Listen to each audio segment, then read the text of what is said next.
review of Raw from Monday night on USA Now on the John and Wade Take the Mic. Welcome to Review of Raw. I am John Pollock alongside Wei Ting, where we are going to be reviewing Raw from Monday night in Seattle, Washington, a show that was completely centered around Daniel Bryan and his retirement announcement, which the show built up to. We had highlights of Daniel Bryan's WWE career throughout the entire 3 hours, almost way that we were looking at two different shows. I watched a 2 hour and 50-minute edition of Raw, and then we saw pretty much a 30-minute, almost a different show, essentially, for the final half hour. I mean, they were, under the same umbrella of Raw, but very distinct parts of Raw. This was essentially Raw cutting into the regularly scheduled programming that is, the build to Fastlane. This news obviously breaking very on the Monday afternoon, and I'm sure they had to scramble to fit this very long and very unscripted segment into the final portion of their show. Yeah, so I think everyone was expecting this massive announcement, or it would be the season 2 premiere of Swerved, and they would be off to a start like you would have never believed. It would be a great swerve. So lots to discuss on this particular edition of Raw. They started off the show with a video on Daniel Bryan and then showing the tweet that went out, which if you were living under a rock during the day and had missed, I mean, that was obviously the massive news in the afternoon when Daniel Bryan tweeted out. Even if you lived under a rock, I feel like you would have. Someone would have, you would have heard, wait a minute, there's a worm crawling under here.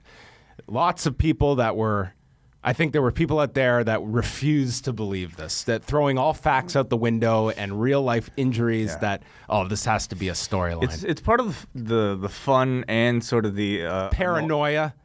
Fans and wrestlers alike that refuse to get worked.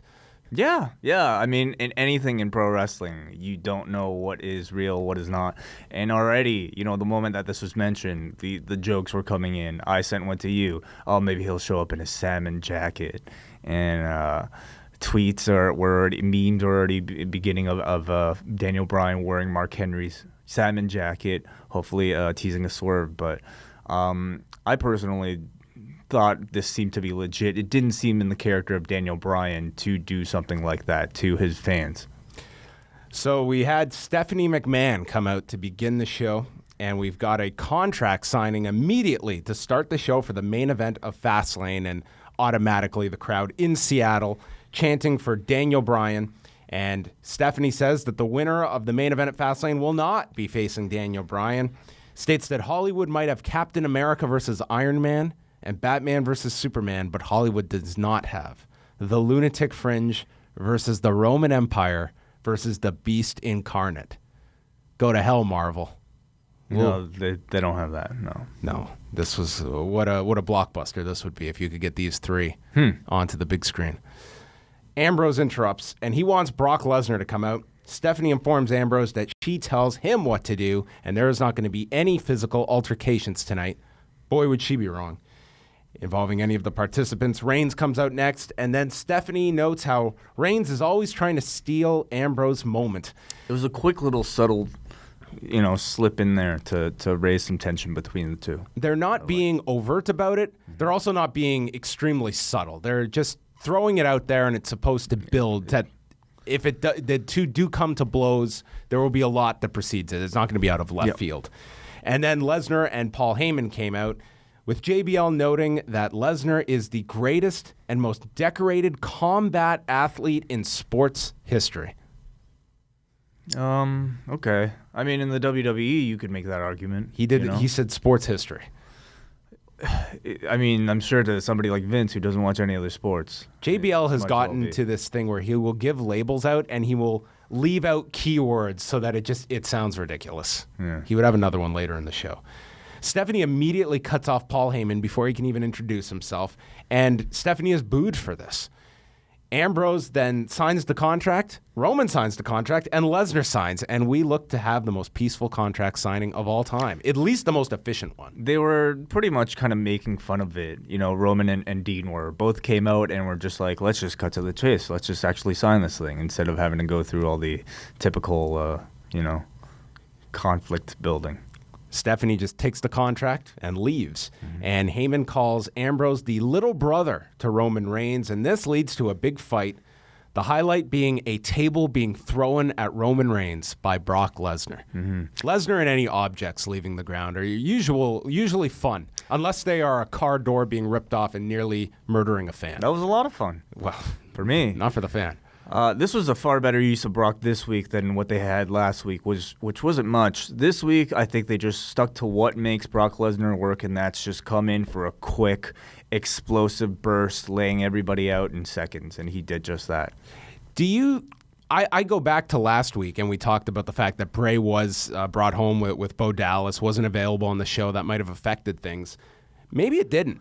Yeah, it looks like they just completely cooled off on that program, at least for the time being. Do you like that they did that big angle with the two at the Raw and Royal Rumble, or did they do it too early?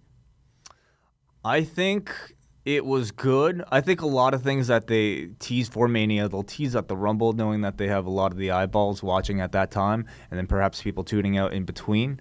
So if the plan is still to go for Bray and Brock, then I think it was the right move. Personally, I'm hoping that it's because they decided to change their mind and they aren't going with that match. See, I feel that the fact that they've done that, it's led people as a giveaway on the finish of this match at Fastlane. And also, I think it's made Brock look silly at times where the Wyatts are out there. They're going 4-on-1 tonight with Ryback. Last week it was 3-on-1 with Big Show. And Brock's nowhere to be found, coming for his revenge. I think it just looks, his character specifically, just looks ridiculous that he's just sitting back watching all this. Right, because they took him out of the Rumble. He's out for revenge. I guess he has a lot of revenge to get, starting with these guys. I guess he's got his priorities. It's like a shopping list.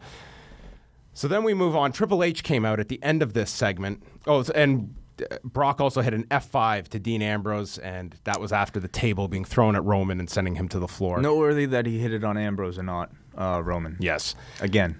Triple H walked out wearing the title and stood with Stephanie at the top of the ramp with the signed contract. He was actually on Raw less than he was last week, a combined, I believe, 3 minutes. He and Steph seem to have pretty relaxed roles.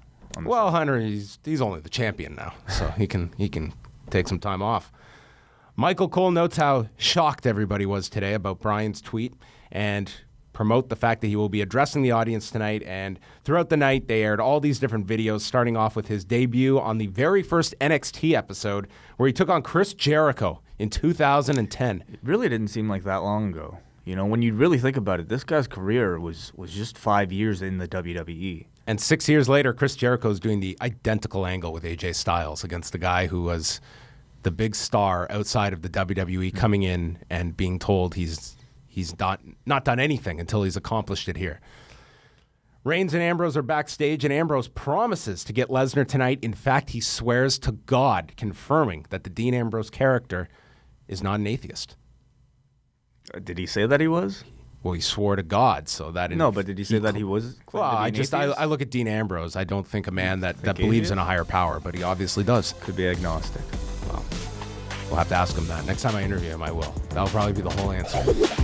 Each week on Review of Raw, pay attention for the secret question. You can tweet the answer at Law Radio every week for your chance to win a t-shirt from Pro Wrestling Tees.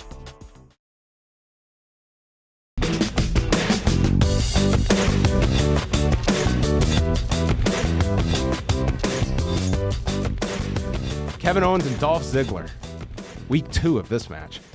Owens hit a lariat and then a cannonball into the corner for a 2 count. They were working at a very fast pace. He cross-faced Ziggler in the ropes, was yelling at Michael Cole to shut up. They went through a commercial break after Owens had a sleeper applied and just ran both of them through the ropes to the floor to break this. This looked like the least safe way to break a sleeper hold. It worked. It did work. Yeah. Owens' control after the break. He hit a senton. Owens then sent him off the ropes, connects with a super kick for a 2 count. There was a schoolboy with the tights for a 2, and then Ziggler hit a DDT. Then he ran around the ring, hit a famouser off the apron. They beat the count in. Owen missed with a cannonball, and Ziggler stacked him, putting his feet on the ropes for leverage, and it was Ziggler who cheated to beat Kevin Owens, as Owens threw a tantrum at ringside by the announce desk, and Owens appears to be doing a mini losing streak after losing to Ziggler and Kalisto on TV last week, and then Ziggler again this week. Yeah, I mean, I prefer that than to having them, exchange wins. And this week they had Dolph cheat at least to protect Owens, and I think it's good. I think I would have hated it if that was just a one-off and they weren't building to anything. At least they're building to something between these two. I personally love it though when the announcers just lay low on commentary while Kevin Owens starts shouting in the ring. I think he's very entertaining when he's just ad-libbing in there. He said he was more of a sore loser than Cam Newton of the Carolina Panthers. Who's that? I don't even know. He was the quarterback for the Panthers who went to meet with the reporters after the game. I saw that. Yeah. Did you watch that? I feel bad for the guy. I was of the same belief. That's why we don't interview UFC fighters after they lose. I think there's nothing worse than a fighter that loses and then they're paraded to the press conference and have to answer all these questions. And to any reporters that were complaining about that, you got your story. He gave you more than enough. By saying nothing, he said everything. Yeah. Walked out. I mean, I just think about how heartbroken this guy is. His lifelong dream failed. Now he has to talk about it. Come on. Why are you shaking your head, Sarge? He doesn't approve. Yeah. Next Bryan highlight was winning the United States title at Night of Champions 2010. That was probably your high moment in Daniel Bryan's run, wasn't it? Yes. The U.S. title win over The Miz. Definitely. The Usos are getting ready in the locker room, and the Dudleys walk in, and Bubba does the Usos chant. By the end of the night, I love this segment. Mm-hmm. And they don't know which Uso is which. He calls Jimmy J. Yes, and they have to correct them. Usos have a tables match later tonight with the New Day, and the Dudleys want the match. The Usos say, well, we're going to take this match. And he says, no. Let's team up 4-on-3 against the New Day, and the Usos are down for this if it gets approved. This was really good, seeing the whole picture laid out afterwards. I thought everything was very subtly teased here, from Bubba mistaking Jimmy for Jay and just basically manipulating the Usos into fitting them into their match. I thought it was very well done. I know the days of several month-long builds to turns are out the window, so I will take this. This turned out really good. Mm-hmm.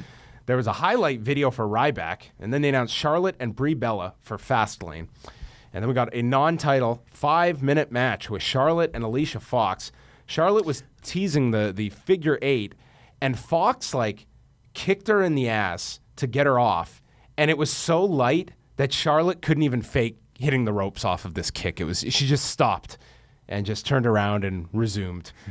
There was a chant for Sasha, to which Charlotte just posed and yelled, "We want who?" And the crowd did stop chanting for Sasha. Yeah, I thought Charlotte's heel reactions to a lot of the chanting were pretty good here. Fox mounted a comeback, went for a roll-up. Charlotte got out, speared Fox, and applied the figure 8. 5:15. They got a little awkward at times. I thought this match was a lot for these two in particular, but Charlotte got the win. Yeah, I thought it was so-so. I think Alicia, she's not one of the stronger wrestlers in the Divas division, but she's also not the worst. She has certain moves that look good, like that Northern Light suplex. She does very well. But overall, I'd say she's far less coordinated than a lot of the better workers in the division. But she's good enough to maintain a spot. There was an uncomfortable close-up of Miz checking his teeth in the mirror. And the New Day will have a mystery partner for the 8-man tables match, they state, so it will be 4-on-4. Log on to FightNetwork.com daily for podcasts from Live Audio Wrestling covering the entire industry on a daily basis.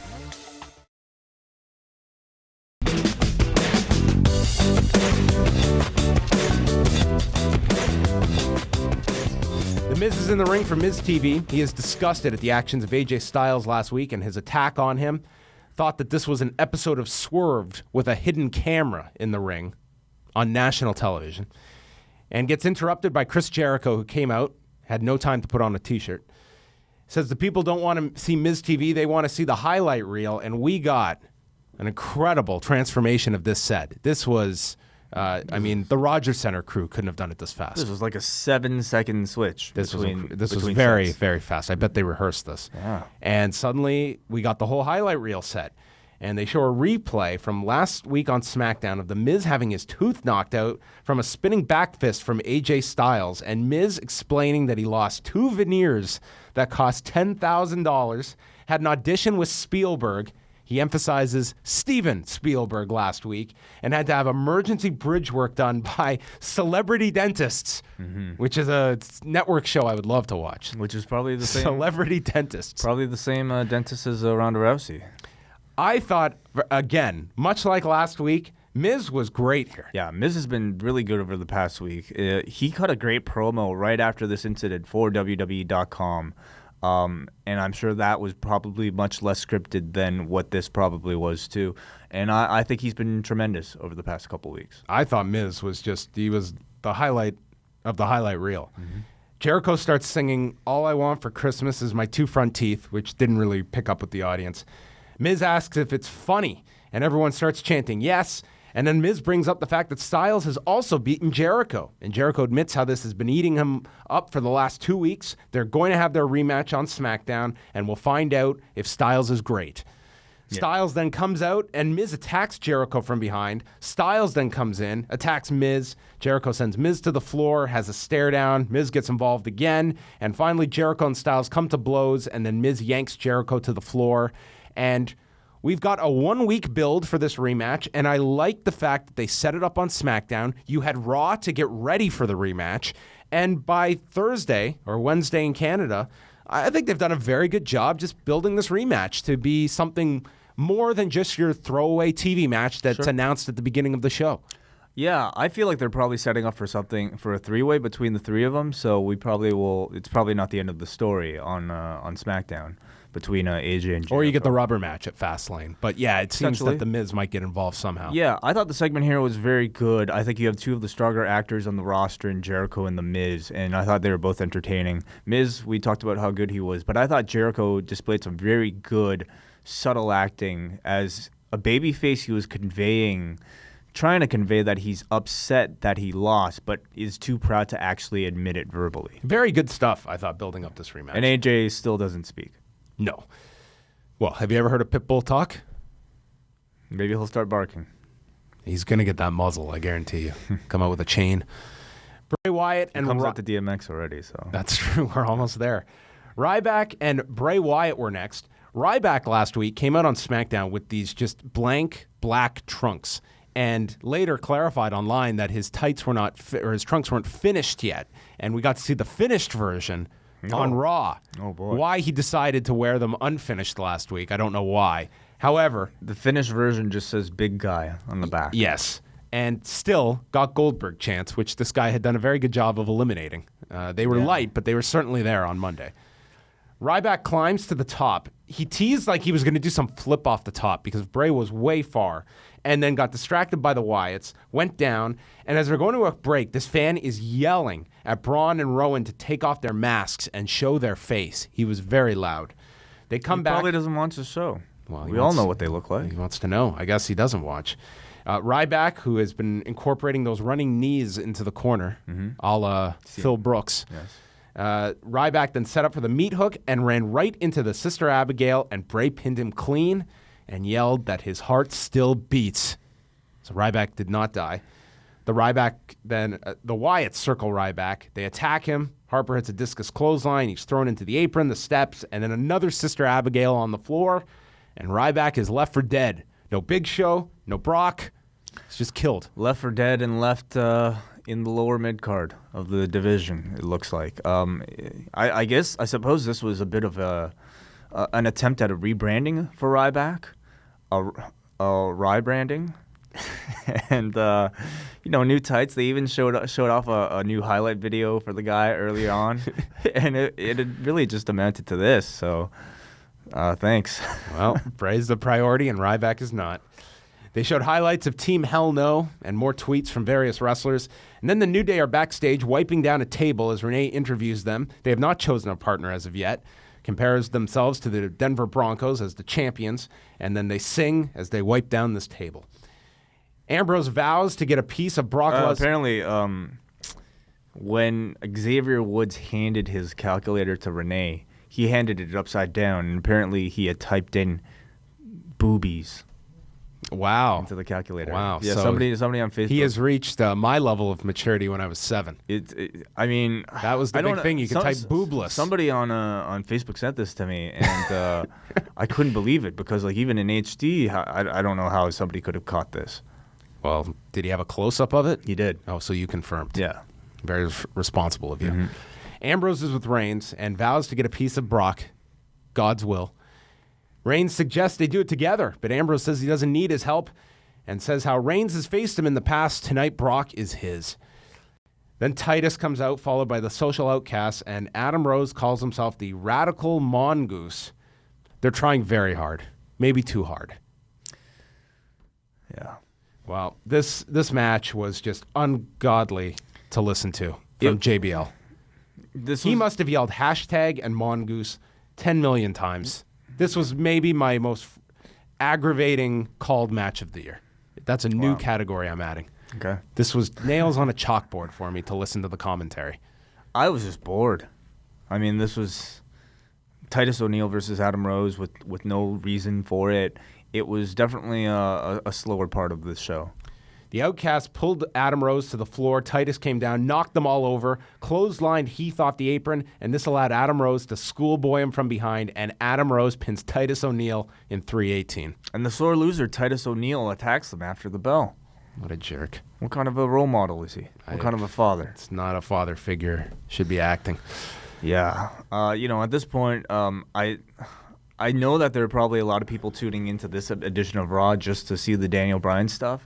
And I started to kind of feel bad for those people who tuned in at 8 o'clock for the Daniel Bryan stuff, having to sit through all this. You know what? There was this. I will say up to the Bryan stuff, I kind of enjoyed most of what was on Raw on Monday. I still got bored. This Wednesday on Review Away, Wei Ting and I are reviewing an awful pay-per-view from February of 2000. It was WCW's Super Brawl event featuring a terrible three-way dance, a death match, plus Tank Abbott pulling a knife on Big Al. All that and so much more garbage. Wednesday morning at liveaudiowrestling.com, it's Review Away.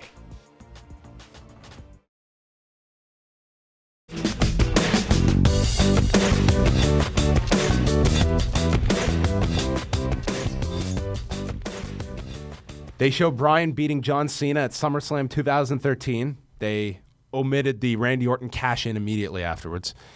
And then there was a montage of various wrestlers for Black History Month. And then we go into... There was no video package, though, this week.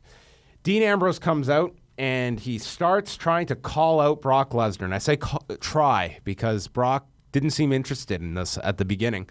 He says he couldn't have felt the real F5. It must have been an F2 or an F3 because it didn't hurt or keep him down, and tells him to try again and says maybe Suplex City and Brock Lesnar are getting soft, which might be a personal problem, and then says can't get it up for a big fight, and then says that Paul Heyman is holding his balls, to which Brock Lesnar would not take this. So he came out. I thought Dean was great here, teasing him. Well, he accomplished his mission. He swore to God, and God rewarded him with the beast. If it was a lesser performer delivering these same lines, I think they could have been a lot more cringeworthy. But I think Dean plays that underdog who stands up against the bully very well. Ambrose runs at Brock, and they fight on the floor. Ambrose gets thrown into the barricade and just gets ragdolled, tossed into the ring. Lesnar hits an F5 and then walks out, but Ambrose waves him back in. And then Reigns enters, and Lesnar is focused on Reigns, and Ambrose low blows Lesnar, and then Ambrose takes off, and Brock is left laying in the ring. And in fact, his balls bookended this segment. What? Ambrose pretty much called his shot here. Questioned his balls, and then attacked the balls. Poetry way. Wrestling poetry. Okay. Yeah, I thought it was a good use of Lesnar this week. He is not on Raw next week, but is on SmackDown next week. Oh, interesting. Yes. Interesting. They're all in on SmackDown. Huh. Yeah, and the storyline I think at this point is very much set in motion. You could see Dean and Roman working together to team up against Brock, but then ultimately having a feud against each other within the match itself. Next week's Raw as well is going up against a Grammy Awards, so that should be fun. That could be why. Yeah. Lucha Dragons taking on Rusev and Alberto Del Rio. Sin Cara was back from his shoulder injury over the weekend on the house shows. Del Rio's back too. Yeah, Del Rio was back working the shows as well from his back injury. Rusev kicked Kalisto off the apron when the match started and then landed a head kick on Sin Cara. He's been watching his old Crow Cop tapes, I think. Del Rio comes in, applies a rear chin lock to Sin Cara, and then finally Sin Cara tags in Kalisto, who hit a springboard seated senton to Del Rio, spinning crossbody off the ropes, and then Rusev breaks up that cover.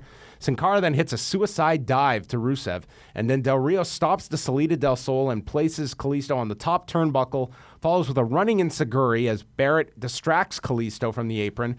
Kalisto is placed in the Tree of Woe.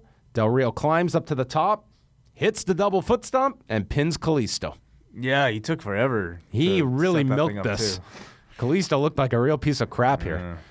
Yeah, the match was just, but the booking is very logical for their match coming up. Yep, he's going to get another title match at Fastlane. Can't wait. R-Truth is outside the building earlier in the day, going to check out a Jimi Hendrix exhibit when he runs into Goldust dressed as Hendrix. It was the EMP, I think it's what it's called. He's trying to convince Truth once again to be his tag partner, and it leads to Goldust destroying this guitar he has, and then security hauls Goldust away. Yeah, this sucked. The connection being Jimi Hendrix and Little Jimmy, where Goldust was trying to connect with R-Truth.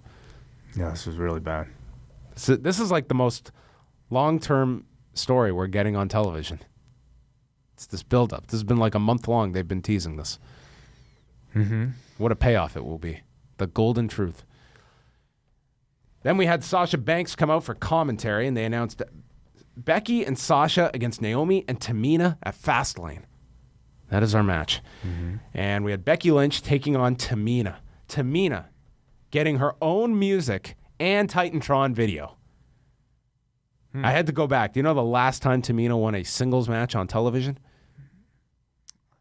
Don't know. It was only May of last year. I thought it could have been way longer, but I don't remember the last time she had a singles match. She's been on TV pretty much every week. Well, she's always there, but she rarely has singles matches, and if she does, she loses them. Banks calls herself the Beyonce of Team Bad as she's on commentary. What did you think of Sasha's commentary? You know, I didn't think she was bad, but she certainly didn't really use it to do anything memorable. I thought she was just there. Becky applied this sleeper hold and then gets backed into the corner. Naomi then attacks Becky from the floor behind the referee's back, and then Tamina lands a headbutt and starts yelling at Sasha from inside the ring. Naomi comes over and just drops Sasha with a forearm and then tosses her into the steps. And this prompts Becky to come down to the floor and save Sasha, hitting an exploder suplex to Naomi, which is now being called the Last Plex. Becky then runs into the ring right into a super kick. And Tamina wins at 3:39, getting a singles win on television. Yeah, this is their way of teasing dissent between the team of Sasha and Becky heading into the match. Wonderful. The Law has launched its own YouTube channel, which you can subscribe to now. Simply go and search for The Law Live Audio Wrestling on YouTube, and you can get all of our videos, including classic editions of Review Away, brand new Review of Raw episodes, and the return of Ask Away, where Wei Ting and I answer your questions. Go search for The Law Live Audio Wrestling, subscribe today, and catch all of Live Audio Wrestling's videos.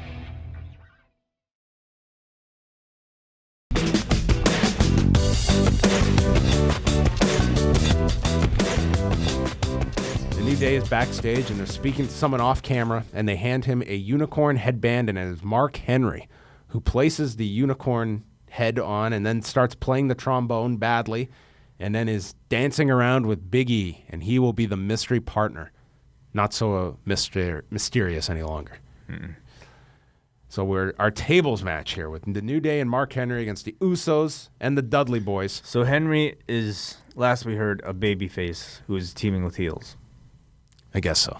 Yes, he was introduced as the world's strongest unicorn. And he comes out to their music. The Usos hit topes to the floor early, and the crowd is into the match. They're chanting for tables. They went through a commercial break. They run the guys into Henry, and Henry is just dropping them one after the other.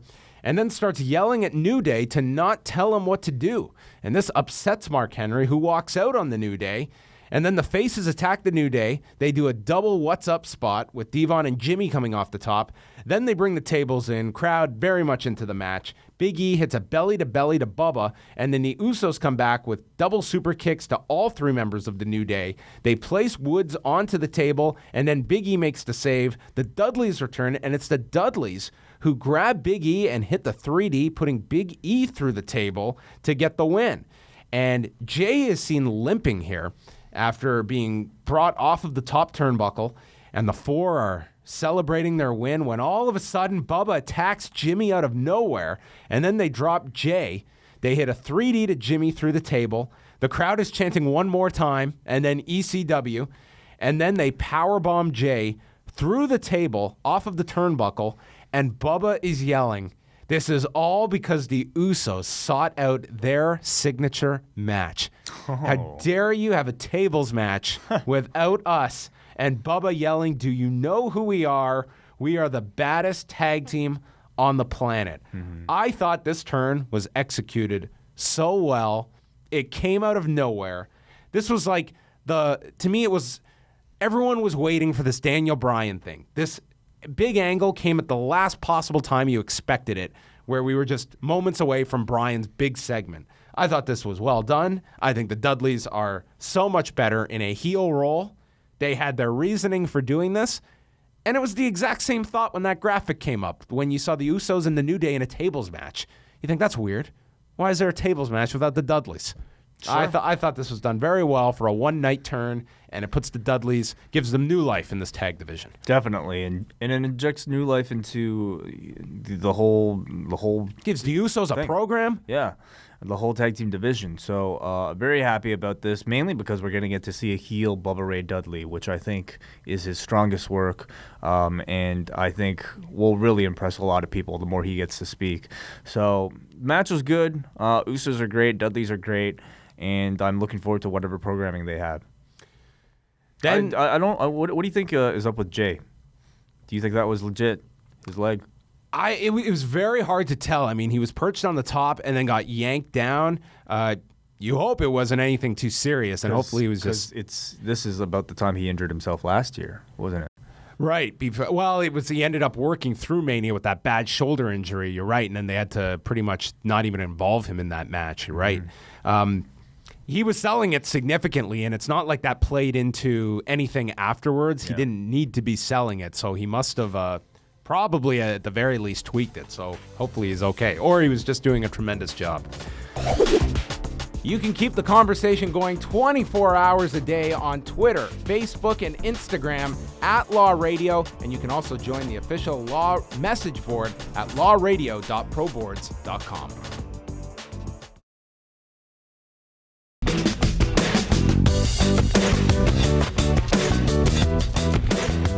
They show a video on Daniel Bryan as they go to break, and they're going over all of the headlines from Monday and his big announcement.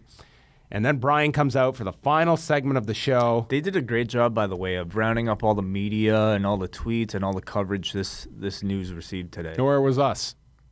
Did you tweet about it? Oh, yeah. It was on our website. How dare they? Someday we'll get there. Bryan is out. The crowd is all chanting and standing. The announcers are giving him a standing ovation, and he comes into the ring, and he's just absorbing it all. He cut his hair. He has cut his hair. That is true. That should have been the dead giveaway to anyone prior to the announcement.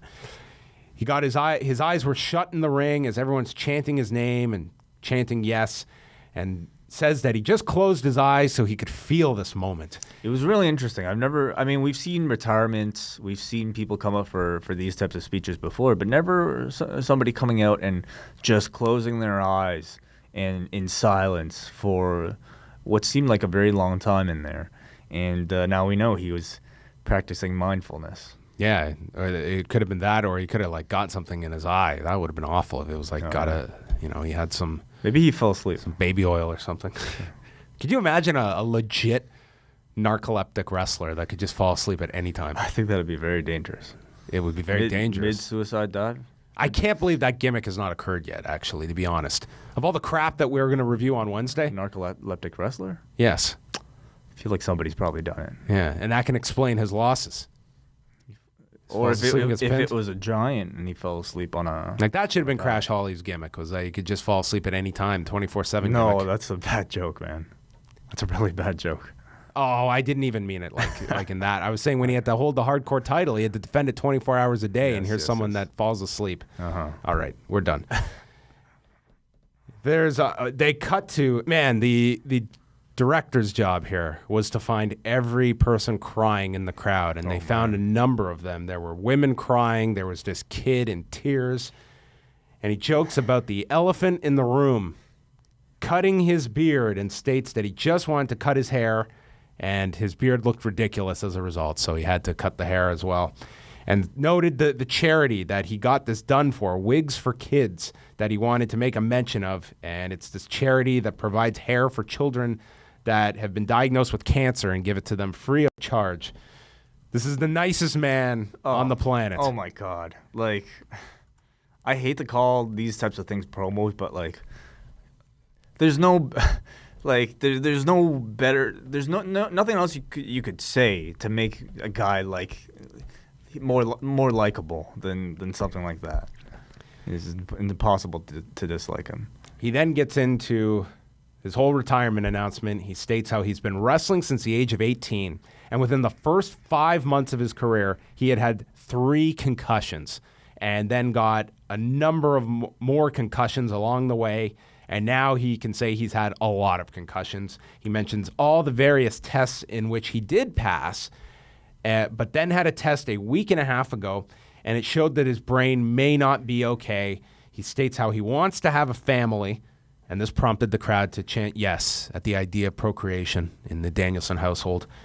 And then it also led to a "That's What She Said" chant from the Seattle crowd. Funny. He officially announces his retirement, and then he starts mentioning things he loves, such as the Seattle Seahawks, which his crowd went nuts for, his reaction when his music would play, the one and only individual that in his retirement speech of things he loved, categorized as the 3rd biggest thing he loved, suicide dives. He loves suicide dives. He loves them. Because it made him feel like Superman. They should retire the move like they retired jerseys. No more suicide dives. I'm actually amazed that they still call it the suicide dive, giving their penchant to not even call things like the calf killer. What could they call it? The reckless dive. The short-sighted free fall. The lack of responsibility dive. The "Are you sure?" He notes that he has wrestled in parking lots of gas stations and also wrestled at the Superdome in New Orleans. He mentions Kane as the smartest man that he knows, and his mentor, William Regal. He talks about children that he has met, such as Connor. And then he mentions fans that got behind him unlike he ever imagined, and then brought up the crowd in this arena, in the Key Arena in Seattle. In December of 2013, it was the Slammy Award edition of Raw that night, where they were doing the big segment in the ring to build up the title match with Cena and Orton, and the crowd just took over and were chanting for Daniel Bryan. And Bryan noting why this was, it was great just to get that reaction, but then pointing out where his dad was sitting in the crowd and being the last time that his dad got to see him wrestle. It was amazing. This guy was able to keep himself together during this. It was tough for me to watch without choking up. I mean, I'm sure a lot of grown men tears were being shed tonight. I love that when talking about the Raw hijacking, I thought he was going to talk about the one that was staged with like all of them wearing shirts. They showed that highlight earlier. Yeah, but obviously the less genuine. That was one. Scripted. But I'm glad he actually mentioned the real one where that was completely organic and you know definitely actually did hijack the show. Yes, the one that occurred about 3 weeks before he joined the Wyatt family. They were on the pulse of things at that particular time period. After that, he mentions that it was through wrestling that he got to meet his wife. He points out to his mom and sister in the crowd and keeps reiterating how grateful he is for wrestling. And then he asks for one last yes chant as the crowd starts chanting. Brie comes out, and I don't know about you, Wade, but I took this. There is no way she's not winning that title next Sunday. How in the world can they book her to lose this title match? I really thought about that. I mean, after this, she's pretty much the biggest babyface in the division. However, I don't want this to see them sway from their plans for the Divas division. I think Brie will probably have a very good ovation. Hopefully, she has a great match with Charlotte. I could see her retiring after this too, not really even continuing after this. Maybe she'll finish up. Mm-hmm. It'd be a great way to end. I mean, obviously they still have to make money. So what are the odds she hits a suicide dive at Fastlane? Very high. Oh, it almost has to happen at this point. I fear for that one. She'll do the kicks. She should not do a suicide dive. She'll do the yes lock, I feel. Yeah, I'm looking forward to that match now. Then Bryan, he just circled around the ring, hugged his mother, and then they showed more footage on the WWE Network after, where the whole locker room emptied on the ramp. They were all out there as Bryan was on the ramp. He hugged Vince McMahon, and that's essentially how the show went off the air. Yeah, wow. A roller coaster way. This was just...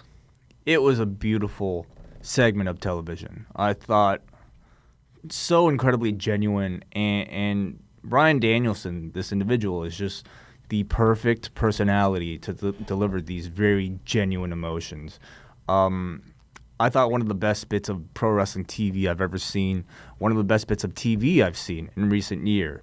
And I love the fact that in pro wrestling you get moments like these amidst a very heavily scripted fake sport. You get these very genuine moments like these where a guy was just going out there with a microphone in front of a camera and an audience of millions and got to say what was truly in his heart for everybody to see. And we got to see that. And I thought Bryan, anybody who said this guy couldn't cut a promo, this was one of the best speeches I've ever heard in my life. And I can't think of a better way to retire than something like this. Yeah, and I mean, this thing went about 30 minutes. I mean, that he was out there. It seemed like it went over time. They went, I want to say, like 11:25 maybe, that they went off the air. I mean, this was a lengthy overrun by Raw standards. And I guess what this leads to is what his involvement, if any, will be. If he's going to have, obviously he's going to have a role. He is under contract to the WWE. I know a lot of people believe that this retirement somehow would evade his contract. That's not how contracts work. And I think you watch this way, and there's a part of me, I really hope this guy doesn't wrestle again. And I hope that that's not an option. And I don't believe it's one that I really feel that this is, when he got the results of that last test, I think that door shut when he realized, you know what, I can't come back and do this. In terms of a legacy, I don't think this man had any more to accomplish. Yes, it would have been nice to see him have, a match with Shinsuke Nakamura or have a match with AJ Styles on the WWE. But does it make his career any that much better? Is it worth the risk of having another concussion and possibly affecting his actual life? I don't think so. So I'm very happy they've decided to make a final decision for him. I'd love to see him still involved, and I'm sure he'll be involved in many different capacities. Probably goes into the Hall of Fame next year. I'm sure that will be. I could even see them thinking about it this year. Maybe. Personally, I think it's a little too soon. I don't really like that, especially for such a young guy.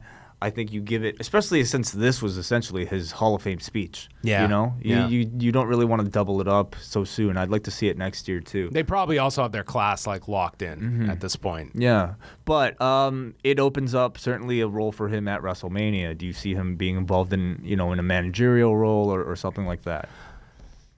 You know what, to be honest, no, I don't. I think he's probably going to disappear for a while, and then it's going to be largely up to him. I mean, if he wants to do...